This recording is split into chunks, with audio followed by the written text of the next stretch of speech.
భారత సరిహద్దులకు దగ్గరలో చైనా మళ్లీ దూకుడు పెంచుతోంది. అరుణాచల్ ప్రదేశ్కు దగ్గరలో భారీగా ఆయుధ సంపత్తిని పెంచుకుంటోంది. మన సరిహద్దులకు సమీపంలో భారీ సంఖ్యలో అణ్వస్త్రాలను తయారు చేస్తుందన్న వార్తలు ఇప్పుడు కలకలం రేపుతున్నాయి. ఇదే క్రమంలో చైనా దూకుడుకు చెక్ పెట్టేలా ఈశాన్య రాష్ట్రాల్లో భారత్ అనేక నిర్మాణాలు చేపడుతోంది. కీలక సమయాల్లో సైన్యం సాఫీగా ముందుకు కదిలేలా కీలక ప్రాజెక్టులు నిర్మిస్తోంది. డ్రాగన్ ఏ మాత్రం తోక జాడించినా సరే చుక్కలు చూపించేందుకు ఇండియా రెడీగా ఉంది.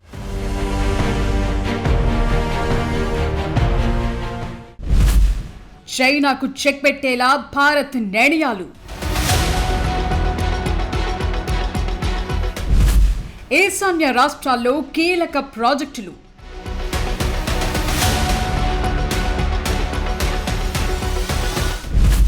తోక జాడిస్తే డ్రాగన్ కు చుక్కలే.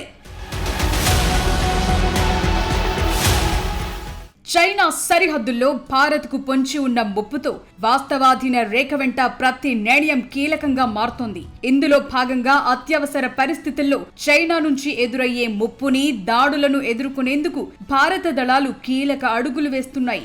ఈశాన్య భారతం పరిధిలో ఇలాంటి ప్రయత్నాలు ఇప్పుడే తొలిసారి. ఇటీవలే అస్సాంలో ఏర్పాటు చేసిన తొలి emergency landing facility hot topic గా మారింది. దీనిపై C-130J సూపర్ హెర్క్యులస్ యుద్ధ విమానంలో దిగి ప్రధాని మోదీ అందరినీ ఆశ్చర్యపరిచారు. దిబ్రుగఢ్ మోరా నేషనల్ హైవేపై ఉన్న రన్వే భారత్ చైనా సరిహద్దుకు దగ్గరగా ఉండడంతో కీలకమైన వ్యూహాత్మకమైన ప్రదేశంగా మారింది. అత్యవసర పరిస్థితుల్లో పౌర సైనిక విమానాల రాకపోకలు సాగించేందుకు వీలుగా ఈ రన్వేను నిర్మించారు. 40 టన్నుల బరువున్న ఫైటర్ జెట్స్, 74 టన్నుల బరువున్న భారీ రవాణా విమానాలు ఇక్కడ సేఫ్ గా ల్యాండ్ అవుతాయి. అత్యవసర పరిస్థితుల్లో డిబ్రూగఢ్ ఎయిర్పోర్ట్, షబువా ఎయిర్ ఫోర్స్ స్టేషన్లలో ఆపరేషన్లు నిర్వహించలేని పరిస్థితి ఉంటే ఆల్టర్నేట్ గా ఈ రన్వేను వాడతారు. టేక్ ఆఫ్, ల్యాండింగ్ కు అనుకూలంగా దీన్ని డిజైన్ చేశారు.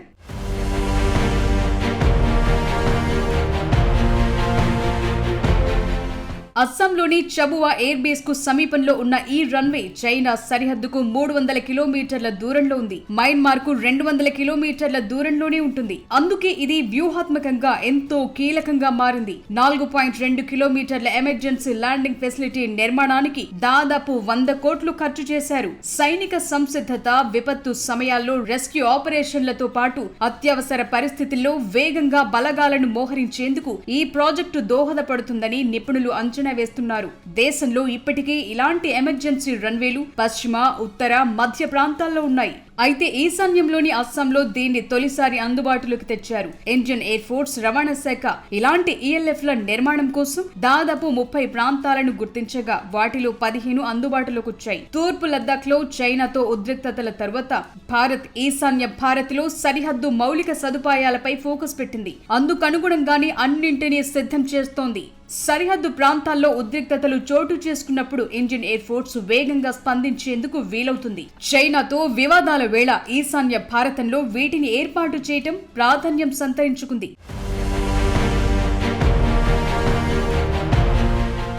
ఈశాన్య భారతాన్ని అభివృద్ధి పదంలో నడిపించటమే కాదు, రక్షణ పరంగా మరో గేమ్ చేంజర్ ప్రాజెక్టు ని పూర్తి చేసింది కేంద్రం. అస్సాంలోని బ్రహ్మపుత్ర నది కింద దేశంలోనే తొలిసారి, ప్రపంచంలోనే రెండోదైన రోడ్డు, rail under water twin tunnel నిర్మాణానికి కేంద్రం గ్రీన్ సిగ్నల్ ఇచ్చేసింది.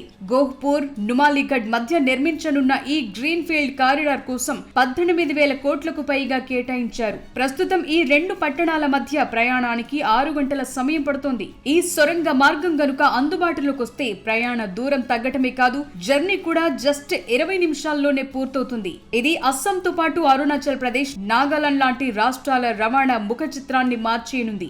ఈ ప్రాజెక్ట్ రక్షణ పరంగాను భారత్ కు అత్యంత కీలకంగా మారబోతోంది. ముఖ్యంగా చైనాతో సరిహద్దు ఉద్రిక్తతల క్రమంలో సరిహద్దు ప్రాంతాలకు సరుకు రవాణా, సైనిక కదలికలను వేగవంతం చేసేందుకు ఈ సొరంగ మార్గం ఉపయోగపడుతుంది.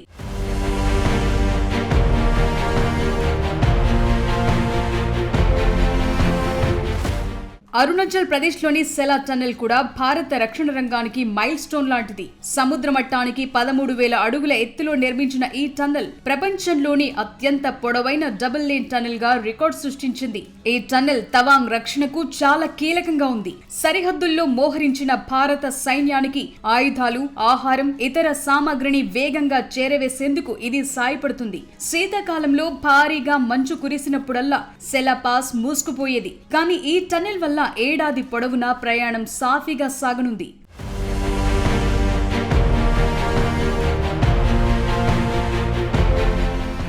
సరిహద్దుకు అవతలి వైపు చైనా అనేక నిర్మాణాలు చేపడుతుందనే వార్తలు, నివేదికలు వస్తున్నాయి. ఈ క్రమంలో టిబెట్ లో సరిహద్దుకు సమీపంలో అనేక కట్టడాలు, మౌలిక సదుపాయాలను అభివృద్ధి చేసుకుంటోందని తెలుస్తోంది. దాంతో అవసరమైన సమయాల్లో చైనా తమ సైన్యాన్ని వేగంగా సరిహద్దులకు తరలించే అవకాశం ఉంది.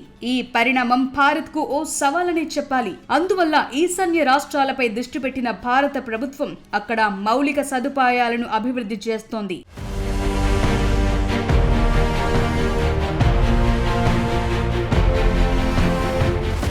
శత్రు దేశం పాకిస్తాన్ పై భారత్ కు ఫుల్ క్లారిటీ ఉంది. సరిహద్దులో పాక్ ఏం చేయాలని చూసినా ఇండియా దగ్గర కౌంటర్ రెడీగా ఉంటుంది. కానీ చైనా అలా కాదు. డ్రాగన్ పక్కలో బలెం లాంటిది. ఎప్పుడు ఎలా తోక జాడిస్తుందో అస్సలు అర్థం కాదు.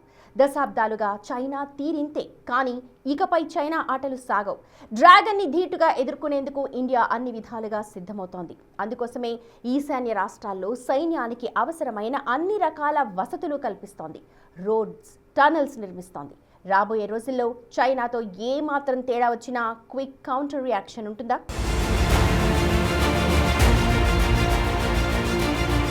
ఆయుధ సంపత్తి, అణ్వస్త్రాల విషయంలో కొంతకాలంగా దూకుడు మీదున్న చైనా మన సరిహద్దులకు సమీపంలోనే వాటిని భారీ సంఖ్యలో తయారు చేస్తోంది. అరుణాచల్ ప్రదేశ్ కు 800 కిలోమీటర్ల దూరంలో సిచువాన్ ప్రావిన్స్ లో అత్యంత రహస్యంగా నిర్మించిన జిటాంగ్, పెంగ్టాంగ్ ప్లాంట్లలో అణ్వాయుధాల తయారీని వేగవంతం చేస్తోంది. అందువల్ల సరిహద్దుల్లో చైనా ఏ మాత్రం తోక జాడించినా అదే స్థాయిలో కౌంటర్ ఇచ్చేందుకు భారత్ సిద్ధంగా ఉంది. ఒకప్పటితో పోలిస్తే భారత్ ఇప్పుడు చైనాతో వ్యవహరించే తీరులో పెను మార్పులొచ్చాయి. కొన్నేళ్ల కిందటి వరకు డిఫెన్స్ మోడ్ లో ఉన్న ఇండియా ఇప్పుడు సరికొత్త వ్యూహాన్ని అనుసరిస్తోంది. చైనా నుంచి ఎదురయ్యే ఎలాంటి సవాల్నైనా ధీటుగా ఎదుర్కొనేందుకు భారత్ చేస్తున్న ఏర్పాట్లు చూస్తుంటే చైనా ఏ మాత్రం ఓవర్ యాక్షన్ చేసినా క్విక్ కౌంటర్ రియాక్షన్ ఉంటుందనేది స్పష్టమవుతోంది.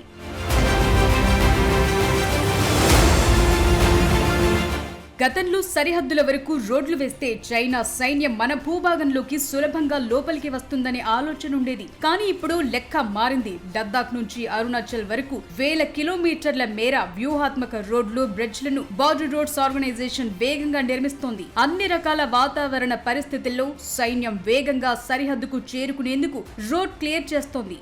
ఒకప్పుడు భారత్ తన సైన్యంలో ఎక్కువ భాగాన్ని పాకిస్తాన్ సరిహద్దుల్లోనే ఉంచేది. ఇప్పుడు స్ట్రైక్ కోర్ విభాగాలను చైనా బార్డర్ వైపు మళ్లించింది. యుద్ధ విమానాలు, కార్గో విమానాలు తక్కువ సమయంలో ల్యాండ్ అయ్యేలా ఈశాన్య రాష్ట్రాల్లో రన్వేలను ఆధునీకరించారు. చైనాను కట్టడి చేసేందుకు భారత్ కేవలం సంఖ్యాబలంపైనే కాకుండా టెక్నాలజీపై ఫోకస్ పెట్టింది. చైనా భూభాగంలోని టార్గెట్లని ఇప్పుడు భారత్ నిమిషాల్లోనే ఛేదించగలదు. నేఘా కోసం అమెరికన్ ప్రెడేటర్ డ్రోన్లు, ఆకాశంలో ఆధిపత్యం కోసం రాఫెల్ ఫైటర్ జెట్లు సిద్ధంగా ఉన్నాయి.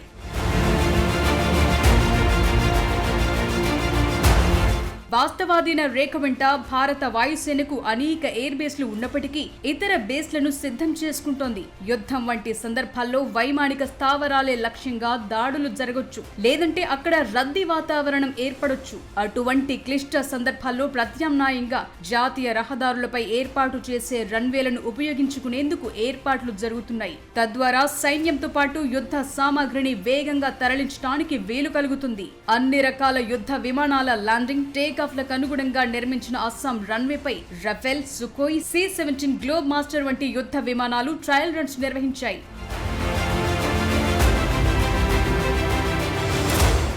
అరుణాచల్ సమీపంలో చైనా కొన్నేళ్లుగా సైనిక మౌలిక సదుపాయాలను పెంచుకుంటూ జనావాసాలను ఏర్పాటు చేస్తూ భారత్ను కవ్విస్తోంది. వాస్తవానికి వాయువ్య చైనాలోని సిచువాన్ పర్వత ప్రాంతాల్లో చైనా అణు ప్లాంట్లు ఎప్పటి నుంచో ఉన్నాయి. అమెరికా నాటి సోవియట్ యూనియన్లకు దీటుగా ఎదిగే ఉద్దేశంతో 60 ఏళ్ల కిందట నిర్మించింది. గత 20 ఏళ్లుగా ఈ 2 ప్లాంట్లపై చైనా బాగా దృష్టి పెట్టినట్లు చెప్తున్నారు. ఈ క్రమంలోనే అక్కడ అణు వార్హెడ్ల తయారీ పనులు ముమ్మరంగా సాగుతున్నట్లు వార్తలొస్తున్నాయి. దీంతో పాటు సరిహద్దులకు దగ్గరలో చైనా సైనిక సదుపాయాలను మెరుగుపరుస్తోంది. ఇది ఎప్పటికైనా భారత్ కు ముప్పే. చైనాకు ఉన్న భౌగోళిక ప్రయోజనం టిబెట్ పీఠభూమి కంటే భారత సైన్యం ఇప్పుడు మౌంటైన్ వార్ఫేర్ లో ఆరితేరింది. కాబట్టి రాబోయే రోజుల్లో చైనా ఏదైనా దుస్సాహసం చేస్తే భారత్ నుంచొచ్చే ప్రతిస్పందన వేగంగా అంతకు మించి కఠినంగా ఉంటుంది.